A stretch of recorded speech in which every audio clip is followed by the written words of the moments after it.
Good afternoon, ladies. Mrs. Burns reached out saying that there was some confusion and difficulty on the assignments from yesterday, so I figured I'd make you a quick video just to kind of help you out with these things.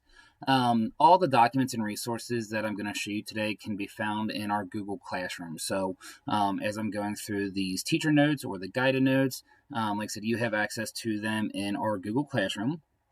After we go through this and you watch this and understand it, there is a short little Edulastic assignment from yesterday.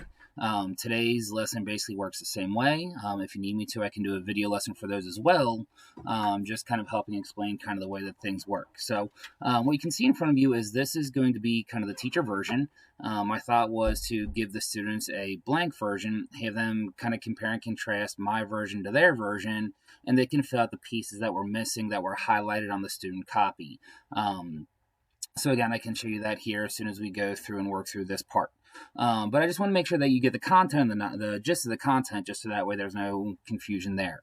Basically, the two things that you're going to want up is you're going to want up the teacher copy of the notes and then the Desmos Graphing Calculator. As you can see up here, you just go to desmos.com. The students are familiar with that. We've been using that quite a bit this year.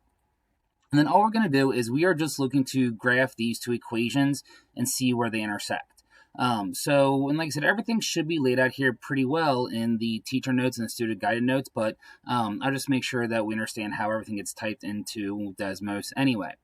So the first thing we're going to do is we're going to type in these first two equations that I have here boxed in red and blue. So for Desmos, the first one I'm going to type in is y equals negative 1/2 x plus 3. And then the second equation is going to be y equals 3x minus 4. Y equals 3x minus 4. And you can see here that I've got these two red and blue lines. If you're doing it at home, your lines might be a different color, but the idea is the same. And then all I'm looking for in my graph here is where those two intersect. They intersect at the point 2,2, so my solution is the point 2,2. So from the notes, you can see I've got that screen captured where the point is 2,2. There's your intersection, and that's all there is to today's material. Like I said, there are a few other examples. I'll go through those with you as well, just to make sure there's no clarifications. If you have questions, feel free to email me or Mrs. Burns, and we'll make sure that we'll get back to you as soon as possible. So if we look at another one, so here are the other two examples that the kids were asked to try. For this first one, 2x minus 4y equals 5. So 2x minus 4y equals 5. So here's our first green line. And then my second one is going to be y equals 1x plus 2. Y equals 1x plus 2. So sometimes we know that we've talked about we can, use these plus and minus signs to zoom in, zoom out. We can click and drag them around. But all I'm looking for is where these two intersect. These two graphs, these two lines intersect right here at the point negative 6.5, negative 4.5. So as you can see here from our notes, that's our answer. Okay. This one gets a little bit harder because now we're talking about a quadratic. So if we look at this one, we've got y equals 2, parentheses x minus 2, squared plus 1. So we're going to type those in again. Y equals 2, parentheses x minus 2, squared plus 1. So there's that first equation. The second equation is y equals x plus 2. Y equals x plus 2.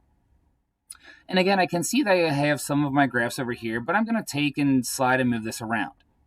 What I can see here for my red and my black lines is that there's 2 points of intersection. So this one's going to have two answers. My answers are going to be the coordinates 1, 3, and 3.5, 5.5. So 1, 3, 3.5, 5.5. Then our last one for today is this last equation of 6x plus 2y equals 6. 6x plus 2y equals 6. And negative x squared minus 2x.